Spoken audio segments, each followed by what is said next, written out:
కాపరిగా మీకు అందరికీ ప్రత్యేకమైన ఆహ్వానాన్ని తెలియజేస్తూ ఉన్నా. ఈ ఉదయకాలం మన యొక్క ధ్యాన అంశము ఎవరు మనకు మాదిరి, ఎవరు మనకు మాదిరి అనే అంశాన్ని గురించి ఈ ఉదయం మనము ధ్యానం చేస్తూ ఉన్నాం. అంశంలోనికి వాక్య రెఫరెన్స్ మరి మీకు చూపించక మునుపు కొన్ని మాటలు మీ గమనానికి తీసుకుని వచ్చి వాక్య ఆధారాలు మీకు చూపించాలని నేను ఇష్టపడుతున్నా. మరి ఎవరు మనకు మాదిరి అంశాన్ని మనము గమనములో ఉంచుకుందాం. అంశాన్ని ఒకవేళ అర్థం కాకపోతే వాక్యము కూడా అది అంత అర్థవంతముగా ఉండకపోవచ్చు. కాబట్టి వాక్యము వినువారికి ఏ మనసు ఉండాలి? యోగ్యమైన మంచి మనసు అని కొందరు తెలియజేస్తూ ఉన్నా. కాబట్టి వాక్యం వినువారికి యోగ్యమైన మంచి మనసుతో వాక్యమును వినాలి. కాబట్టి ప్రియ సంఘము, మీరందరూ కూడా వాక్యం వినేటప్పుడు యోగ్యమైన మంచి మనసుతో వాక్యమును విందాం. వాక్యం మరి వినుటకు మీకు ప్రత్యేకమైన ఆహ్వానాన్ని తెలియజేస్తూ ఉన్నా. మన అనుదిన దైనందిన జీవితంలో మరి అధిక సమయం మనం ఎక్కువగా మరి గడిపే ఆ సమయం క్రైస్తవేతరుల మధ్యలోనే అధిక సమయాన్ని మనం గడుపుతూ ఉన్నాం. మరి క్రైస్తవేతరులు మరి వారిని అన్యులు అని పిలవచ్చు. అన్యులు అంటే మన మతము కాని వారిని అన్యులు అంటారు. మరి ఇప్పుడు వారు మనకు అన్యులు, వారికి మనము అన్యులమవుతాం. కాబట్టి మరి అధిక శాతం రోజుకు 24 గంటలు, వారమునకు 7 రోజులు, 24 × 7 168 గంటలు. మరి మనము సంఘ సహవాసముగా మనం కూడుకునే సమయం ఎంత అంటే ఆదివారం ఒక 2.5 గంట, బుధవారం 1.5 గంట, 4 గంటలు మనము సంఘ సహవాసముగా మనము మందిరములో సమయాన్ని వెచ్చిస్తూ ఉన్నాం. మరి మిగిలిన 164 గంటలు, ఈ 164 గంటలలో అధిక శాతం క్రైస్తవేతరుల మధ్యలో మనము ఉన్నాము. మరి కొన్ని మన అనుదిన దైనందిన జీవితంలో మరి కొన్ని విషయాలు మీ గమనానికి నేను తీసుకుని వచ్చి ముందుకు వెళ్ళాలని నేను ఇష్టపడుతున్నా. ప్రతిరోజు మరి ఉదయకాలం మన ఇంట్లో నుంచి బయటకు వచ్చిన తర్వాత కాసేపు ఆరు బయట మనం కూర్చుంటే మనతో పాటు కూర్చునేవారు ఇరుగు పొరుగు వారు, వారు క్రైస్తవేతరులే. ఒకవేళ సాయంకాలం కాసేపు ఆ చల్లగాలికి బయట కూర్చుంటే మరి మనతో పాటు కూర్చొని మరి కొన్ని మాటలు ఎవరితో మనం మాట్లాడుతున్నామంటే క్రైస్తవేతరులతోనే. అలాగే ఒకవేళ మనము బజారుకు వెళితే బజార్లో ఎవరున్నారు? క్రైస్తవేతరులే. ఒకవేళ మనము షాపుకు వెళ్ళాం, షాపుకు వెళితే ఆ షాపులో ఉండేది క్రైస్తవేతరులే. ఒకవేళ షాపింగ్కి వెళితే, షాపింగ్కి వెళ్ళినా కూడా అక్కడ మనకు మరి క్రైస్తవేతరులే. క్రైస్తవులు చాలా అరుదుగా మనకు కనబడుతూ ఉంటారు.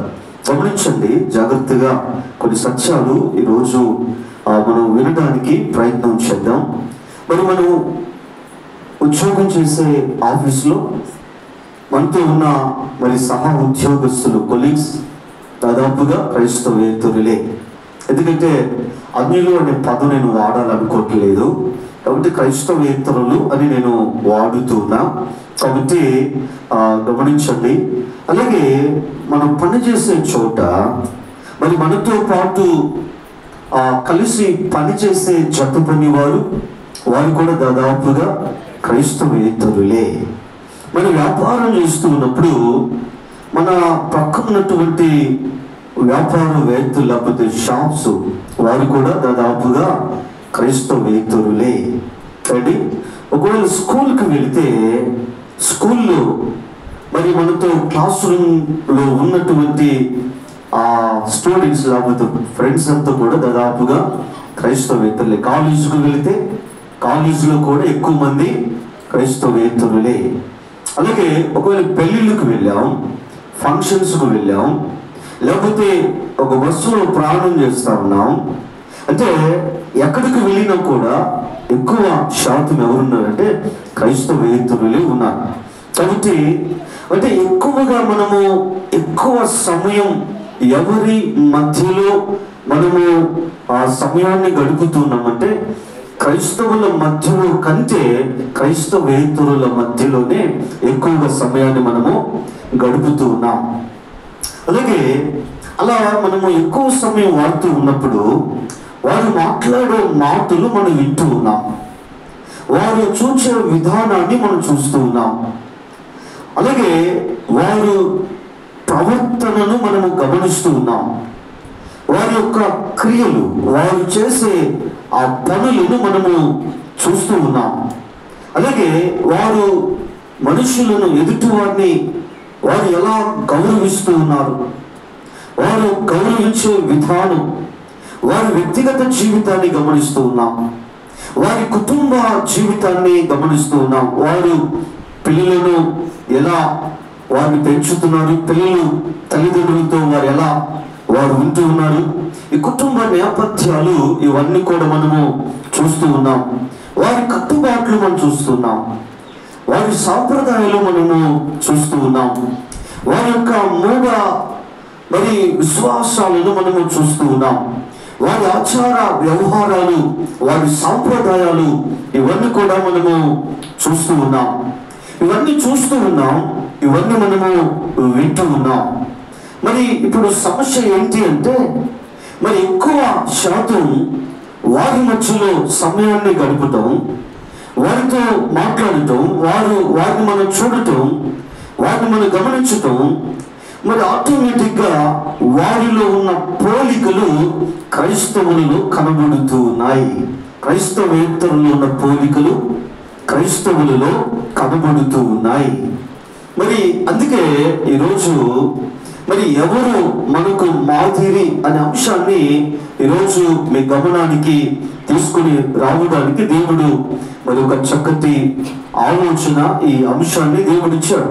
కాబట్టి ఈరోజు ఒకసారి ఆలోచన చేద్దాం. ప్లే గ్రౌండ్స్కు వెళితే అక్కడ క్రైస్తవేతరులే. ఎక్కడికి వెళ్ళినా కూడా ఎక్కువ శాతంలో ఎక్కువ సమయము ఎవరిని చూస్తూ ఉన్నాం, ఎవరి మాటలు వింటూ ఉన్నాం, ఎవరిని గమనిస్తున్నామంటే క్రైస్తవేతరులే. కాబట్టి వారిని చూస్తూ ఉన్నప్పుడు కొన్నిసార్లు వారి మాట విధానం మనలో కనిపిస్తూ ఉంది, కొన్నిసార్లు వారి ప్రవర్తన మనలో కనబడుతూ ఉంది, వారు చేసే క్రియలు మనలో అక్కడక్కడ కనబడుతూ ఉన్నాయి. కొన్నిసార్లు వారి ఆచార వ్యవహారాలు, వారి కట్టుబాట్లు, వారి విశ్వాసపు విధానాలు, వారి యొక్క మరి ఇక్కడ సంస్కృతి సాంప్రదాయాలు ఇవి కొన్నిసార్లు క్రైస్తవులలో కనబడుతూ ఉన్నాయి. అంటే ఈరోజు క్రైస్తవేతరుల మధ్యలో ఎక్కువగా ఉండటం, మరి వారిని చూచి వారి పోలికలను మనము తెచ్చిపెట్టుకున్నాం. మరి మనలో క్రైస్తవేతరుల పోలికలు ఎక్కువగా కనబడుతూ ఉన్నాయి అండి. మరి రోజు ఒకసారి ఆలోచన చేద్దాం. మరి మనకు జీవితాల్లో మరి మనలో కనిపించవలసిన పోలికలు క్రీస్తు ప్రభుల వారివి, తర్వాత బైబిల్లో ఉన్నటువంటి భక్తులవి అండి. మరి అపోస్తలులు అందరూ కలుపుకొని మనము మాట్లాడుకుందాం. మరి క్రీస్తు ప్రభుల వారి పోలికలు క్రైస్తవులలో ఉండాలి, బైబిల్లో ఉన్నటువంటి భక్తులు, పాత నిబంధన క్రొత్త నిబంధన. కాబట్టి రోజు ఒకసారి ఆలోచన చేద్దాం. లేదా మరి కొన్ని సత్యాలు ఈరోజు మీ గమనానికి తీసుకుని వచ్చి నా మాటలు ముగించాలని నేను ఇష్టపడుతున్నా. మరి మొదటిగా మార్కు సువార్త 2వ అధ్యాయము మార్కు సువార్త 2వ అధ్యాయము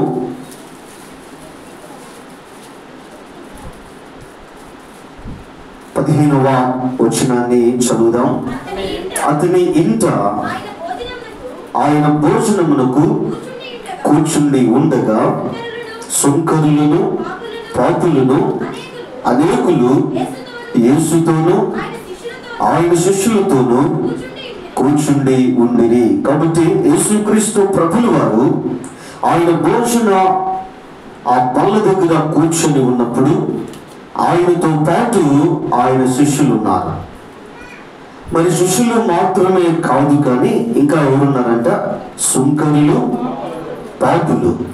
మరి సుంకరులు, పాపులు యేసుక్రీస్తు ప్రభులు వారి ఆ భోజన బల్ల దగ్గర కూర్చొని యేసు ప్రభులు వారితో కూడా కలిసి, మరి సుంకరులు, పాపులు కూడా కలిసి భోజనం చేస్తా ఉన్నారు. లూకా శుభవార్త 7వ అధ్యాయం, లూకా శుభవార్త 7వ అధ్యాయం 34వ వచనాన్ని చదువుదాం.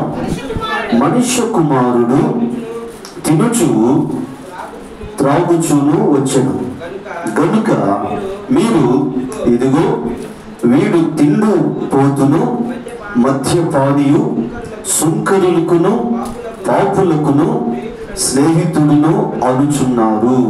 కాబట్టి యేసుక్రీస్తు ప్రభులు వారిని ఏమన్నారంటే, ఆయన భోజనం బల్ల దగ్గర సుంకరులు, పాపులు వారు కూర్చొని కలిసి యేసు ప్రభులు వారు వారితో భోజనం చేస్తూ ఉంటే, కొంతమంది యేసుక్రీస్తు ప్రభుని ఏమన్నారంటే తిండిపోతూ అన్నారు. తర్వాత ఆయనను మద్యపానియు త్రాగుబోతూ అన్నారు. మరి ఇక్కడ సుంకరులకు, పాపులకు యేసు స్నేహితుడు అని వారు అనడం మనం గమనిస్తూ ఉన్నాం. ప్రియ సంఘంలో గమనించుదాం, యేసుక్రీస్తు ప్రభులు వారితో కలిసి భోజనం చేసే వారిలో సుంకరులు ఉన్నారు, పాపులు ఉన్నారు, తర్వాత త్రాగుబోతులు ఉన్నారు, వ్యభిచారులు ఉన్నారు. మరి వారందరూ కూడా అక్కడ కూర్చొని భోజనం చేస్తూ ఉంటే యేసుక్రీస్తు ప్రభువుని కూడా ఆయన మీద కూడా ఎలాంటి మరి అపనిందులు వేయటం జరిగిందంటే, ఆయన తిండిపోతని, ఆయన త్రాగుబోతని, మరి ఆయన మరి వీరిలో ఒకడు అని మరి ఆయనను అనడం మనము గమనిస్తూ ఉన్నాం. అయితే యేసుక్రీస్తు ప్రభులు వారు ఎక్కువ సమయం ఎవరి మధ్యలో ఉన్నాడంటే ఈ సుంకరులు, పాపుల మధ్యలో ఉన్నాడు. ఆయనతో మరి ఉన్న వారిలో ఎక్కువ మంది మరి ఇక్కడ వ్యభిచారులు ఉన్నారు, త్రాగుబోతులు ఉన్నారు, దొంగలు ఉన్నారు, అలాగే నరహంతకులు ఉన్నారు. మరి యేసుక్రీస్తు ప్రభులు వారు అసలు ఈ భూమి మీదకి రావలసిన అసలు ఉద్దేశం ఏంటంటే పాపులను రక్షించడానికి వచ్చాడు, పిలవడానికి వచ్చాడు. కాబట్టి ఇప్పుడు యేసు ప్రభులు వారికి ఎవరి మధ్యలో పని? పాపుల మధ్యలోనే. కాబట్టి యేసయ్య ఆయన ఎక్కువగా వారి మధ్యలోనే ఉన్నాడు. తప్పుడు ఆ సంఘంలో గమనించుదాం. కానీ యోహాను సువార్త చదువుకు మాట మిమ్మల్ని అడుగుతాను. యోహాను సువార్త 8:46 ఏముంది అక్కడ? నా యందు పాపమున్నదని మీలో ఎవడు స్థాపిస్తాడు? ప్రతిరోజు కనిపించే దగ్గర రాసుకోమని మరి చెప్పాను మీతో, మీరు 2-3 చెప్పారు. కాబట్టి గమనించుదాం నా ప్రియ సహోదరుడా, సహోదరి. యేసుక్రీస్తు ప్రభులు వారు ఆయన యూదు సమాజమునకు, శాస్త్రులకు, పరిసయ్యులకు ఆయన సవాలు విసురుతున్నాడు, ఆయన ఛాలెంజ్ చేస్తూ ఉన్నాడు. నా యందు పాపం ఉన్నదని మీలో ఎవడు స్థాపిస్తాడు, ఎవడు నిరూపిస్తాడు? ఒకసారి ఆలోచన చేద్దాం. ఇదినా మన జీవితాన్ని ప్రశ్న వేసుకుందాం. యేసుక్రీస్తు ప్రభులు వారు ఎక్కువ సమయం ఎవరి మధ్యలో? పాపుల మధ్యలోనే ఉన్నాడు. ఆయన సుంకరుల మధ్యలో ఉన్నాడు. ఆయన వ్యభిచారులు, తాగుబోతులు వారందరూ ఆయనతో ఉన్నారు. వారితో కలిసి ఆయన భోజనం చేస్తా ఉన్నాడు. కానీ యేసయ్య అంటున్న మాట, నా యందు పాపం ఉన్నదని మీరు ఎవడు స్థాపిస్తాడు? హెబ్రీ పత్రిక అంతకంటే ముందు కొరింథీయులకు రాసిన 2వ పత్రిక 5వ అధ్యాయం, కొరింథీయులకు రాసిన 2వ పత్రిక 5వ అధ్యాయం 21వ వచనం. ఎందుకనగా మనము ఆయన యందు దేవుని నీతి అగునట్లు పాపము ఎరుగని. చాలండి. అపోస్తలుడైన పౌలు గారు ఆయన కొరింథీ సంఘమునకు 2వ పత్రికను రాస్తూ 5వ అధ్యాయం 21వ వచనములో మరి ఇక్కడ రాయబడిన మాట పాపము ఎరుగని, పాపము ఎరుగని. యేసుక్రీస్తు ప్రభువారు ఎవరంట? పాపము ఎరుగని దేవుడు. అలాగే హెబ్రీయులకు రాసిన పత్రిక 4వ అధ్యాయం 15వ వచనాన్ని చదువుదాం. 4:15 చివరి మాట, ఆయన పాపము లేనివాడుగా ఉండెను. మరి హెబ్రీ 4:15 మనము చదువుకున్నాం. ఆయన పాపము లేనివాడుగా ఉండెను. యేసు ప్రభువు వారు ఎవరంట? ఆయన పాపము, ఆయన ఎరుగడు, ఆయన పాపము లేనివాడు. హెబ్రీ 7:26 పవిత్రుడును నిర్దోషియు నిష్కల్మషుడును పాపములో చేరక ప్రత్యేకముగా ఉన్నవాడును. కాబట్టి ఇక్కడ హెబ్రీ గ్రంథకర్త రాస్తూ యేసుక్రీస్తు ప్రభువు వారు ఆయన పవిత్రుడు, ఆయన నిర్దోషి, నిష్కల్మషుడు, పాపులలో చేరక ప్రత్యేకముగా ఉన్నవాడు. పాపులలో చేరక. మరి మార్కు 2:15, లూకా 7:34 యేసుక్రీస్తు ప్రభువు వారి భోజనపు బల్ల చుట్టూ సుంకరులు, పాపులు, వ్యభిచారులు, త్రాగుబోతులు వారందరూ యేసు ప్రభువు వారితో ఉన్నాడు. కలిసి వారితో ఆయన కూర్చున్నాడు, వారితో సంభాషిస్తున్నాడు, వారితో కలిసి ఆయన భోజనం చేస్తున్నాడు, వారితో కలిసి ఆయన ప్రయాణం చేస్తూ ఉన్నాడు అండి. కానీ యేసయ్య అంటాడు, నా యందు పాపం ఉన్నదని మీరు ఎవడు స్థాపిస్తాడు. పౌలుగా చెప్తున్న మాట, ఆయన పాపం ఎరుగడు. హెబ్రీ గ్రంథకర్త ఆయనలో పాపము లేదు, ఆయన పవిత్రుడు, నిర్దోషి, నిష్కల్మషుడు, పాపులలో చేరక ప్రత్యేకముగా ఉన్నవాడు. పాపుల్లో చేరక, ఆయన ఉన్నదే పాపుల మధ్యలో కదా. ఆయన ఎక్కువ సమయం గడిపింది పాపుల మధ్యలోనే. ఎందుకంటే ఆయన వచ్చిందే పాపులను వెతికి వారిని రక్షించుటకు రక్షకుడుగా వచ్చాడు. కానీ ఇక్కడ యేసుక్రీస్తు ప్రభువు వారు వారితో ఉన్నాడు, కానీ మరి పాపులలో చేరక ప్రత్యేకముగా. వారితో ఉన్నాడు, కానీ వారిలో చేరలేదు. వారి త్రాగుడులో చేరలేదు, వారి వ్యభిచారంలో చేరలేదు, వారి దొంగతనంలో ఎదుగో వారితో కలిసి ఆయన పాపము చేయడానికి వెళ్ళలేదు. మరి ఇక్కడ బూతులు మాట్లాడే వారితో చేరలేదు. వారితో ఉన్నాడు, కానీ ఒక ప్రత్యేకముగా ఉన్నాడు. ప్రియ సంఘము గమనించుదాం.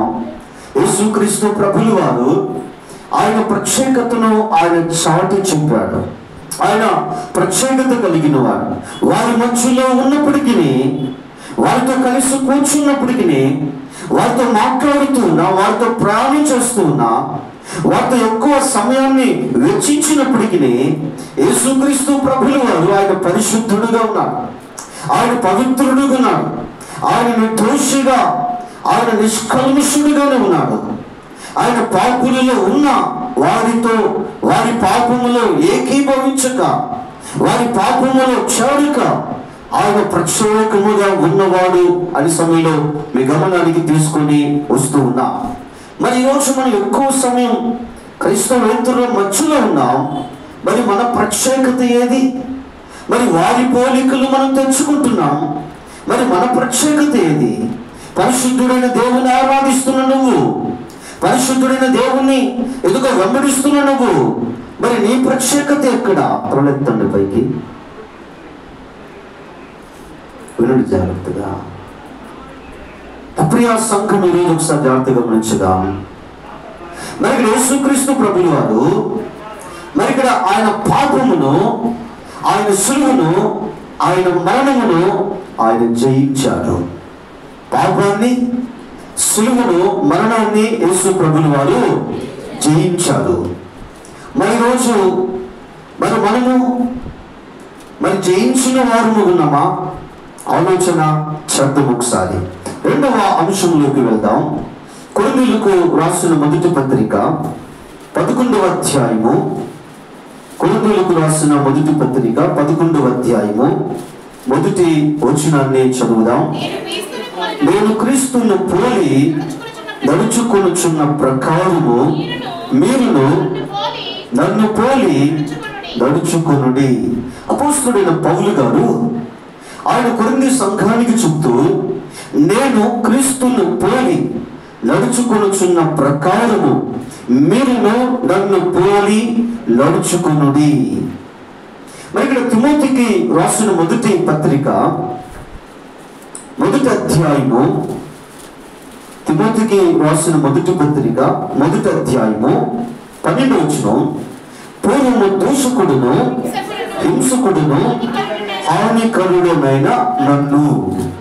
కాబట్టి ఇక్కడ పౌలు గారు తిమోతికి ఆయన పత్రిక రాస్తూ, పూర్వము దూషకుడును హింసకుడును హానికరుడనైన నన్ను. కాబట్టి పూర్వం ఆయన స్థితి ఏంటో తెలుసా? ఆయన దూషకుడిగా ఉన్నాడు, హింసకుడిగా ఉన్నాడు, హానికరుడిగా ఉన్నాడు. కానీ ఇప్పుడు నేను క్రీస్తును పోలి నడుచుకొనుచున్న ప్రకారము మీరు నన్ను పోలి నడుచుకొనుడి. అపోస్తలుల కార్యముల గ్రంథము 9వ అధ్యాయం, అపోస్తలుల కార్యముల గ్రంథము 9వ అధ్యాయం 15వ వచనాన్ని మనము చదువుదాం. అందుకు ప్రభువు, నీవు వెళ్ళుము, అన్య జనుల ఎదుటను. చాలండి. యేసుక్రీస్తు ప్రభువు వారు మరి సౌలును పౌలుగా మార్చినప్పుడు, మరి ఇక్కడ సౌలు పౌలుగా మారిన తరువాత ఆయనను పరిచర్య కొరకు పిలిచాడు. మరి ఎవరి మధ్యలో పరిచర్య చేయటకు పిలువబడ్డాడు అపోస్తలుడైన పౌలు గారు అంటే అన్యజనుల మధ్యలో. పేతురు గారేమో యూదుల మధ్యలో పరిచర్య కొరకు పిలువబడ్డారు. పౌలు గారు అన్య జనుల మధ్యలో ఆయన పరిచర్య కొరకు ఆయన పిలువబడ్డారు. కాబట్టి ఇప్పుడు అపోస్తలుడైన పౌలు గారి పరిచర్య ఎక్కడ? అన్యజనుల మధ్యలో. ఎవరి మధ్యలో? అన్యజనుల మధ్యలో. మరి ఇక్కడ ఆయన పట్టణాలకు వెళ్ళినప్పుడు అక్కడ అతి దేవత భక్తి పరులను ఆయన చూచాడు. మరి ఇక్కడ అలాంటి వారు ఎంతో మందిని పౌలు గారు ఆయన ఆ మిషనరీ ప్రయాణంలో అలాంటి వారిని ఆయన గమనించాడు.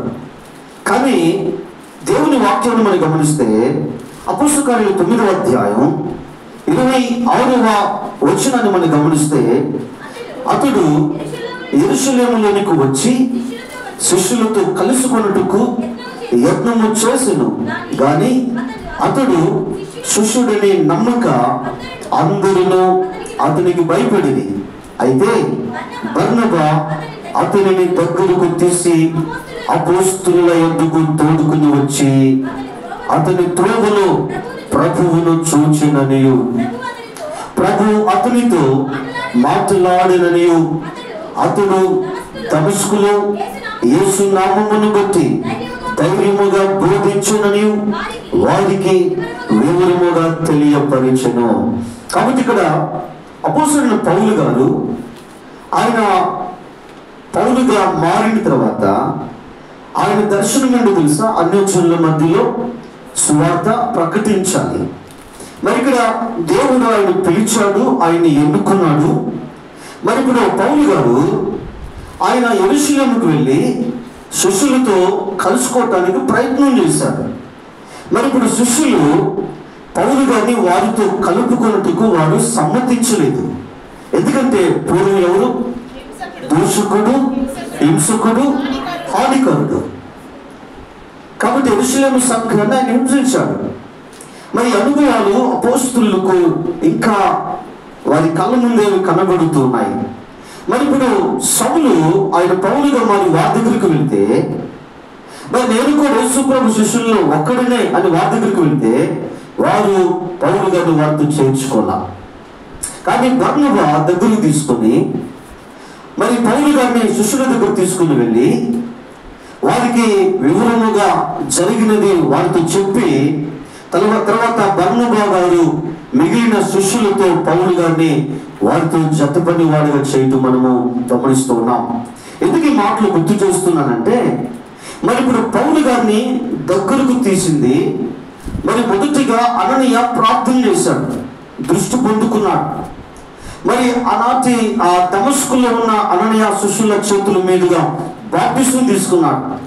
తర్వాత బర్నబా ఆయన దగ్గరకు తీసుకున్నాడు, శిష్యులకు పరిచయం చేశాడు. మరి ఇప్పుడు పౌలు గారు ఎవరిని మాదిరిగా తీసుకోవాలి? పౌలు గారు ఎవరి పోలికలు ఉండాలి? ఏమండి, పూర్వం దూషకుడు, హింసకుడు, హానికరుడు. మరి పూర్వం ఉన్న స్నేహితులు, పూర్వం ఉన్న అనుచరులు, వారి పోలికలు లేవు. అననీయ పోలికలు లేవు.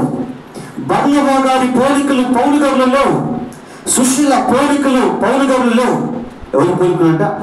నేను క్రీస్తుని పోలి నడుచుకొనుచున్న ప్రకారం. కాబట్టి ఇక్కడ ఎవరిని ఆయన మాదిరిగా తీసుకున్నాడంటే ప్రభు అయిన యేసు క్రీస్తు వారిని మాదిరిగా తీసుకున్నాడు.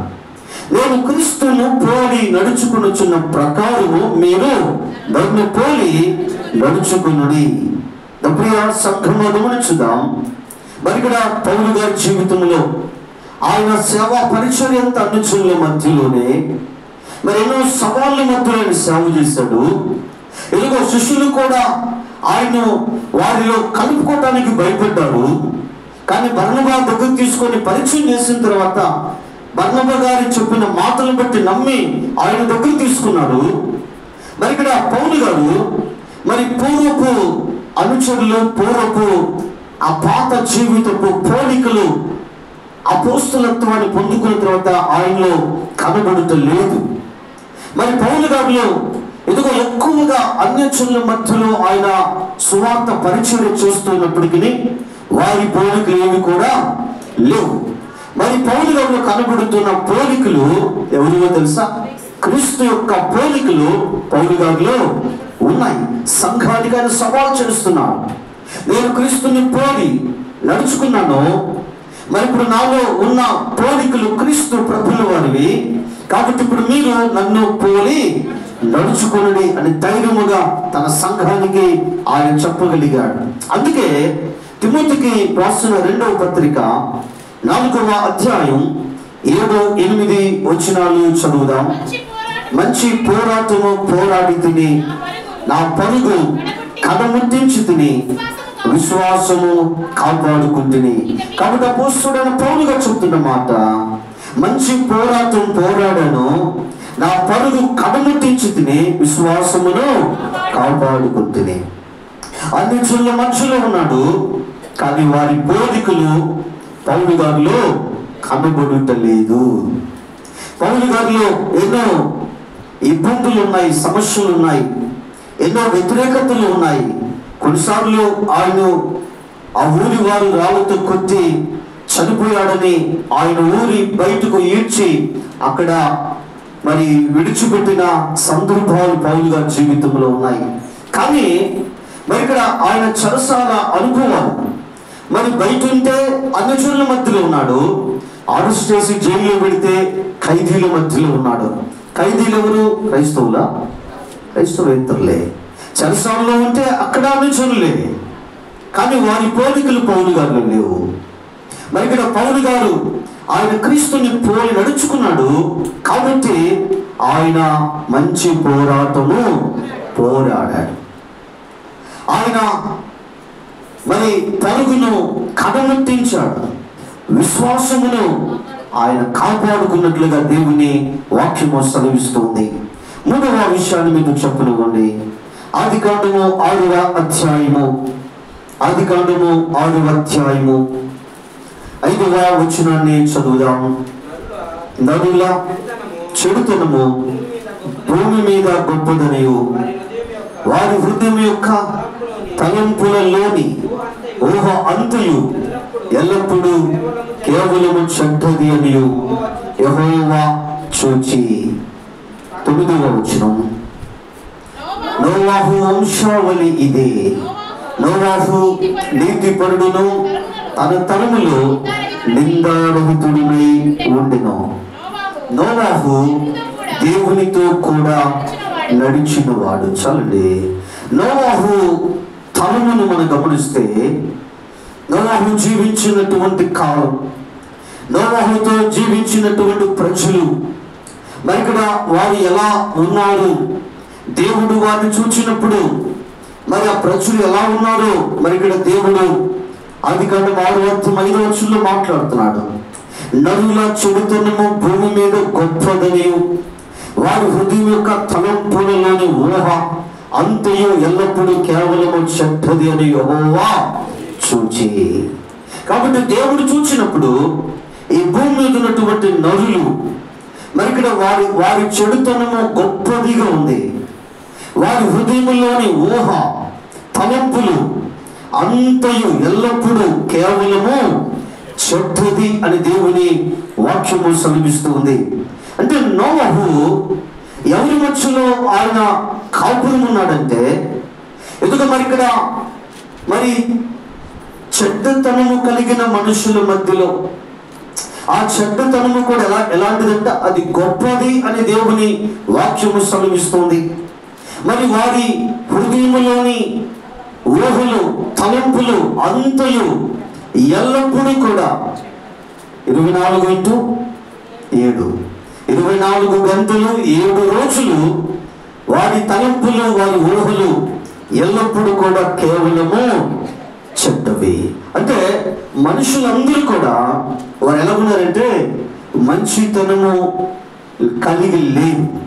వారందరూ కూడా చెడ్డవారుగా, చెడిపోయిన వారుగా, మరి చెడుతనము కలిగిన వారుగా మీ గమనానికి తీసుకొని వస్తూ ఉన్నాం.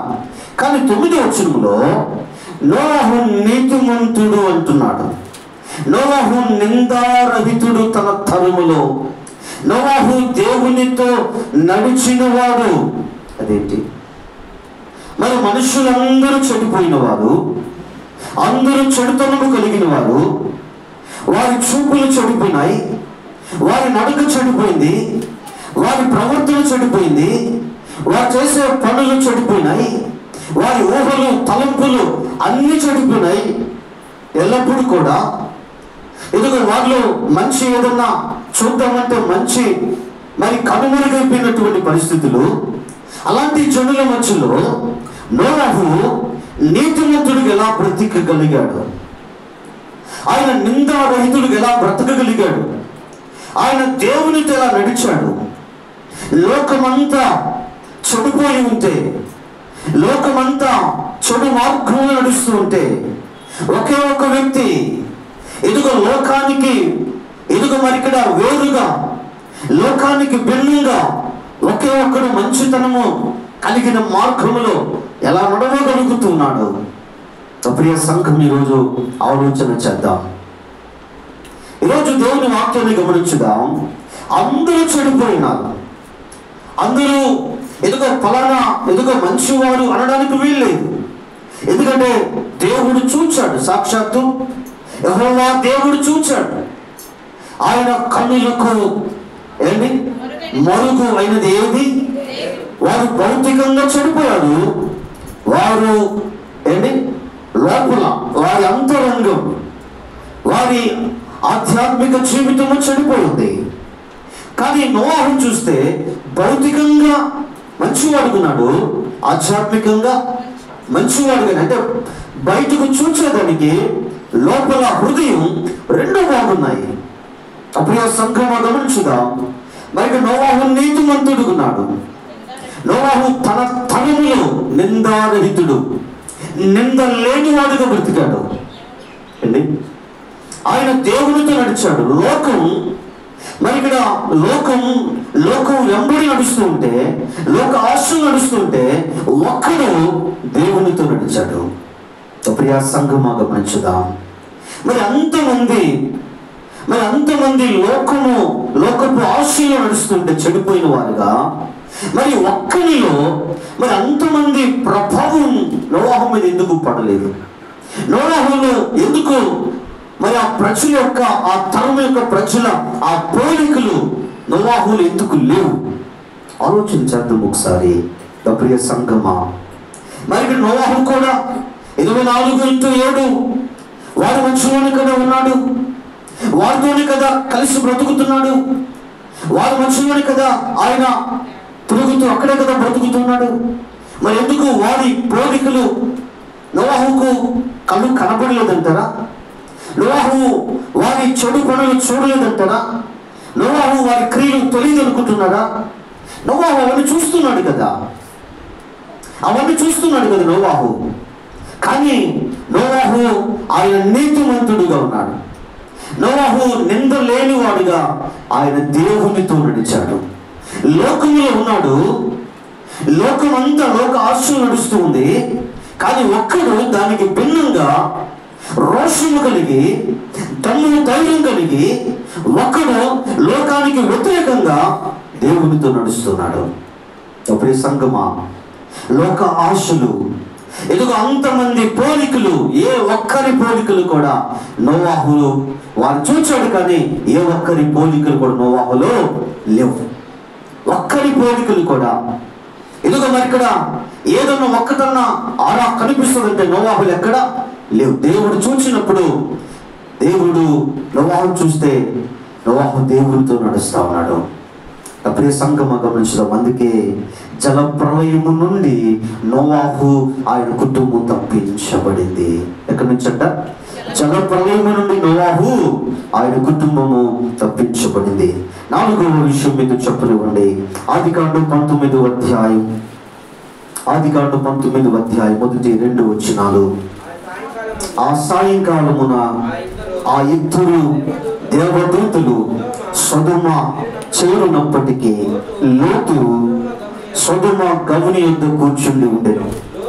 లోతు వారిని చూచి వారి ఎదుర్కొనుటకు లేచి సాష్టాంగ నమస్కారము చేసి, నా ప్రభువులారా, దయచేసి మీ దాసుని ఇంటికి వచ్చి రాత్రి వెళ్ళబుచ్చి కాళ్ళు కడుగుకొనుడి. మీరు పెద్దలు కడ లేచి మీ త్రోవను వెళ్ళవచ్చును. చాలండి. కాబట్టి ఇక్కడ మనం గమనిస్తే దేవదూతలు సొదొమ గొమొర్ర పట్టణాలకు వెళ్ళినప్పుడు, మరి ఇక్కడ సొదొమ గొమొర్ర పట్టణాలకు సాయంకాలమునకు వారు చేరుకున్నారు. సాయంకాలమున సొదొమ గవని వద్ద లోతు అక్కడ కూర్చొని ఉన్నాడు. ఆ వచ్చుచున్న ఆ ఇద్దరు దేవదూతలను చూచి లోతు ఎదుర్కొనుటకు లేచి సాష్టాంగపడి నమస్కారము చేయటం మనం గమనిస్తూ ఉన్నాము. మరి ఇక్కడ లోతు సొదొమ గొమొర్ర పట్టణాల్లో ఉన్నాడు. కానీ ఇక్కడ లోతును మనం గమనిస్తే, మరి ఇక్కడ సొదొమ గొమొర్ర పట్టణాలు, మరి అక్కడున్న పరిస్థితులను మనము జాగ్రత్తగా గమనిస్తే 4వ వచనం, వాడు పండుకొనక ముందు ఆ పట్టణస్థులు అనగా సొదొమ మనుషులు బాలులను వృద్ధులను ప్రజలందరూ నలుదిక్కుల నుండి కూడి వచ్చి ఆ ఇల్లు చుట్టూ వేసి లోతును పిలిచి, ఈ రాత్రి నీ వద్దకు వచ్చిన మనుషులు ఎక్కడ? మేము వారిని కూడినట్లు మా యొద్దకు వారిని వెలుపలికి తీసుకొని రమ్మని అతనితో చెప్పగా, కాబట్టి లోతు ఇంటి నలుదిక్కుల సొదొమ గొమొర్ర మనుషులు వచ్చారు. మరి ఎవరు వచ్చారో తెలుసా? ఎదుగో మరి ఇక్కడ చిన్న బిడ్డలు వచ్చారు, యవనస్తులు వచ్చారు, వృద్ధులు వచ్చారు. వీరందరూ వచ్చి లోతుతో మాట్లాడుతున్నారు. లోతు, నీ ఇంటికి వచ్చిన వారిని ఎదుగో వారిని మా దగ్గరికి పంపించు, వారితో మేము పాపం చేయాలి. చిన్న బిడ్డలు వచ్చారు, యవనస్తులు వచ్చారు, వృద్ధులు వచ్చారు, ప్రజలందరూ వచ్చారు. ఎవరంట? ప్రజలందరూ వచ్చారు. మరి ఇక్కడ వారిని పంపించు, మా కోరికలు వారితో మేము తీర్చుకోవాలి. అలాంటి వారి మధ్యలో లోతు అక్కడ కాపురం ఉన్నాడు, ఆయన భార్య, 2 కుమార్తెలు. కానీ ఇక్కడ లోతు ఏంటి? ఆ వస్తున్న మనుషులను చూచి ఆయన లేచి వారికి ఎదురుగా వెళ్ళి సాష్టాంగపడి వారికి నమస్కారం చేయటం ఏంటి? గౌరవ మర్యాదలు ఏంటి? వారి దగ్గరికి వెళ్ళి, అయ్యా ఈ రాత్రి మా ఇంటికి రండి, మరి ఇక్కడ మా ఇంట్లో మీరు ఉండి ఎదుగు, మరి మీరు అక్కడ కొంత అలసట తీర్చుకోండి, పెద్దల కడ లేచి మీరు మరలా వెళ్ళవచ్చు. మరి లోతు వారు తీసుకుని వెళ్ళి వారికి ఆతిథ్యం ఇవ్వటం మనం గమనిస్తూ ఉన్నాం. లోతును మనం గమనిస్తే మరి ఇక్కడ లోతు ఆయన నీతిమంతుడు అనే సమయంలో మీ గమనానికి తీసుకుని వస్తూ ఉన్నాం. 18వ అధ్యాయాన్ని చదివితే అబ్రహాము గారు తండ్రి అయిన దేవుని సంభాషణ కనబడుతుంది. ఎదుగు మరి ఇక్కడ దేవుడు దూతలు సొదొమ గొమొర్రా పట్టణాలను అగ్నితో కాల్చివేటకు వాడు వెళ్ళబోతూ ఉండగా అబ్రహాము గారు అడిగారు, ఎక్కడికంటే లోతు మరి సొదొమ గొమొర్రా పట్టణాల కంటే అక్కడ లోతున్నాడు. అబ్రహాము గారు అడిగారు, అయ్యా 50 మంది నీతిమంతులు ఉంటే, 40 మంది ఉంటే, 30 మంది ఉంటే, 20 మంది ఉంటే, 10 మంది ఉంటే అడుగుతూ వచ్చాడు. తప్పని సంగమా, మరి లోతును తప్పించడం కారణం 2 కారణాలు. ఒకటి, వారి పెదనాన్న దేవుణ్ణి మరి విన్నవించుకోవటం. రెండవది, లోతు నీతిమంతుడు. తప్పని ఆ సంఘమా గమనించుదాం ఈరోజు. మరి ఇక్కడ ఇలాంటి కామ వాంఛతో నిండిపోయిన, వ్యభిచారముతో నిండిపోయిన, ఎదుగో భయంకరమైన చారత్వముతో నిండిపోయిన సొదొమ గొమొర్రా పట్టణాల్లో లోతు ఎలా ఇంత గౌరవమైన వ్యక్తిగా బ్రతుకుతున్నాడు? ఎదుటి వాడిని ఇంత గౌరవంగా ఎలా గౌరవిస్తూ మాట్లాడగలుగుతున్నాడు ఆయన? ఎదుగో వారి దగ్గరికి వెళ్ళి వారికి సాగిలపడి నమస్కారం చేయటం, అయ్యా వచ్చి ఆతిథ్యం తీసుకోండి అని వారిని ఆహ్వానించటం. తప్పని సంగమా, ఆ ఇంటి వారందరూ వస్తే లోతు అంటాడు, అయ్యా నన్ను నమ్మి వారు నా ఇంటికి వచ్చారు, వారిని ఏం చేద్దు, నా 2 కుమార్తెలను మీ దగ్గర పంపిస్తాను. మరి వారి ఇంటికి వచ్చిన వారి క్షేమాన్ని కోరుకుంటున్నాడు. ఎంత మంచి మనసు లోతుది. ఉండేది ఎవరి మధ్యలో? సొదొమ గొమొర్రా మనుషుల మధ్యలో. ఎవరు వాళ్ళు? చిన్న బిడ్డలు ఏమన్నా బాగున్నారంటే వారు చెడిపోయిన వారే. యవనస్తులు వారు ఎదుగో వ్యభిచార దాహముతో ఉన్నవారే. వృద్ధులు ఏమన్నా బాగున్నారంటే వారు కామ ఆతురతతో ఉన్నవారే. అలాంటి వారి మధ్యలో లోతు ఎలా అలా బ్రతకగలిగాడు? తప్పని సంగమా, ఎందుకు లోతులు వారి పోలికలు లోతులు లేవు? ఈరోజు ఆలోచించేద్దాం ఒకసారి. తప్పని సంగమా, కొంతమంది ప్రశ్నిస్తారు, లోతు తన కుమార్తెలతో పాపం చేసి. లోతు పాపం చేయగా వారి కుమార్తెలు లోకంలో ఏ మనుషుడు లేడు అని తండ్రికి మధ్య ద్రాక్షరసము తాగించి ఆయన మత్తులో ఉన్నప్పుడు వారి కుమార్తెలిద్దరూ ఆయనతో పాపం చేశారు. తప్పని ఆ సంఘం ఈరోజు జాగ్రత్తగా గమనిస్తారు, లోతు చేయగా. కాబట్టి ఈరోజు దేవుని వాక్యం మనం గమనిస్తే లోతు సొదొమ గొమొర్రాల మధ్యలో ఉన్నాడు, కానీ వారి పోలికలు ఏవి కూడా ఒక్కటంటే ఒకటి లేదు. అందుకే అగ్ని గంధకములు కురిపింపబడుతున్న సొదొమ గొమొర్రా నాశనముల నుండి లోతు ఆయన కుటుంబం తప్పించబడింది. తప్పని ఆ సంఘం ఈరోజు ఒకసారి ఆలోచన చేద్దాం. ఈరోజు మనం ఎక్కువ టైం ఎవరి మధ్యలో ఉన్నాం? ఎక్కువగా ఎవరి మధ్యలో ఎదుగు మనము సమయాన్ని వెచ్చిస్తూ ఉన్నాం? ఎవరితో మాట్లాడుతున్నాం? ఎవరి మాటలు వింటున్నాం? ఎవరిని చూస్తూ ఉన్నాం? ఎవరిని గమనిస్తూ ఉన్నాం? ఎవరిని ఈరోజు మరి అబ్జర్వ్ చేస్తూ ఉన్నాం? ఈరోజు ఒకసారి ఆలోచన చేద్దాం. అది వీధి కావచ్చు, స్కూల్ కావచ్చు, కాలేజ్ కావచ్చు, బయట కావచ్చు, ఆఫీస్ కావచ్చు, ప్లే గ్రౌండ్ కావచ్చు, ఎక్కడైనా సరే ఎక్కువగా ఎవరున్నారు? అన్యులే. వారి మధ్యలో ఎక్కువ టైం మనం గడుపుతున్నాం. మరి ఈరోజు వారి పోలిక ఈరోజు క్రైస్తవులు కనబడుతున్నాయి. తప్పని ఆ సంఘం ఈరోజు ఒకసారి జాగ్రత్తగా గమనించుదాం. ఈరోజు వారి మాట్లాడినట్లుగా మాట్లాడుతున్నాం. ఎందుకంటే వారి ప్రవర్తనను తెచ్చుకుంటున్నాం. వారి ఆచార వ్యవహారాలను ఈరోజు ఆశ్రయిస్తూ ఉన్నాం. వారి కట్టుబాట్లను ఈరోజు ఫాలో అవుతూ ఉన్నాం. ఈరోజు వారి యొక్క మూఢ విశ్వాసాల్లోకి మనం కూడా వెళ్ళి తొంగి చూస్తూ ఉన్నాం. అప్పుడు సంఘమా, కారణం ఏంటో తెలుసా? వారి మధ్యలో ఉంటూ వారి పోలికలను మనం తెచ్చిపెట్టుకున్నాం. వారి పోలికలు తెచ్చి ఎదుగు వారి పోలికలు మనలో కనబడుతూ ఉన్నాయి. మనలో వారి పోలికలు కనబడుతున్నాయి అంటే ఎవరి పోలికలు పోయినాయి? క్రీస్తు పోలికలు లేవు. నువ్వు క్రైస్తవుడివే, నువ్వు క్రైస్తవురాలువే, నువ్వు క్రైస్తవ కుటుంబమే, కానీ క్రీస్తు ప్రభుల వారి పోలికలు, బైబిల్లో గ్రంథములో ఉన్న పాత క్రొత్త నిబంధన భక్తుల పోలికలు ఈరోజు క్రైస్తవులలో కనబడుటలేదు. అన్యజనుల మధ్యలో ఎక్కువ టైం ఉండి ఈరోజు వారి పోలికలు ఈరోజు తెచ్చి పెట్టుకున్నాం. ప్రియ సంఘమా, ఈరోజు ఒకసారి జాగ్రత్తగా మనం గమనించుదాం. లేదా ఈరోజు మన జీవితాల్లో ప్రశ్న వేసుకుందాం. యేసుక్రీస్తు ప్రభులు వారు ఎదుగో మరి ఇక్కడ ఎదుగో ఆయన సుంకరులు, పాపులు, త్రాగుబోతులు, వ్యభిచారుల మధ్యలో ఆయన ఎక్కువ టైం వారి మధ్యలోనే ఉన్నాడు. కానీ ఆయన సవాల్ చేస్తున్న, ఆయన పాపమున్నదని మీలో ఎవరు స్థాపిస్తాడు? ఆయన పాపము లేనివాడుగా, ఆయన పాపము ఎరుగునివాడుగా, ఆయన పవిత్రుడుగా, నిర్దోషిగా, నిష్కల్మషుడుగా ఆయన బ్రతికాడు. కాబట్టి సిలువను, పాపమును, మరణాన్ని ఆయన జయించగలిగాడు. రండి, మరి ఇక్కడ అపోస్తలుడైన పౌలు గారు ఆయన పరిచర్య అన్యజనుల మధ్యలోనే, కానీ వారి పోలికలు లేవు.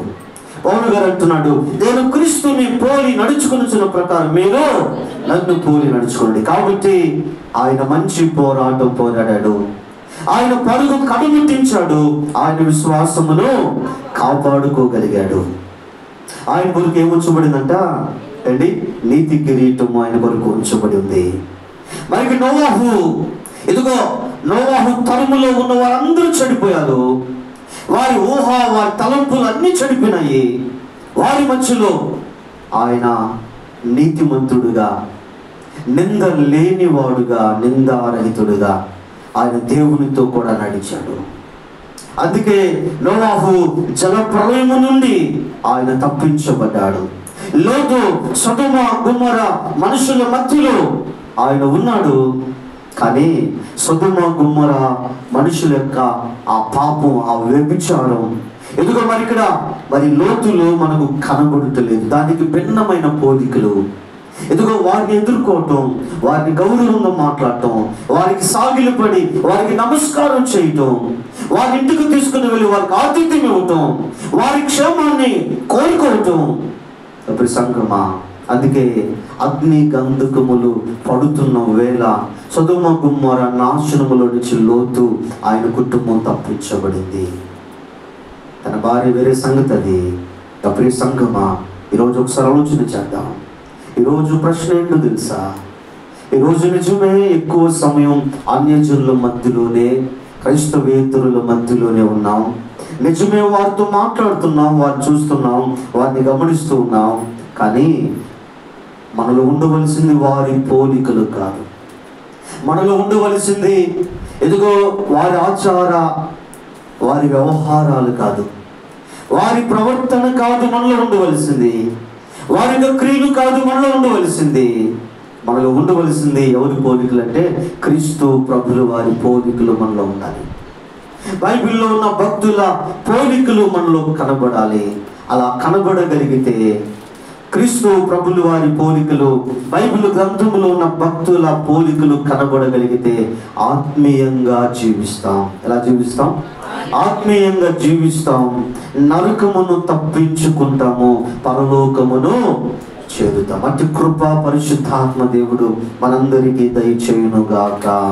ఆమేన్. దయచేసి తలలు వంచుదాం, ప్రార్థన చేద్దాం.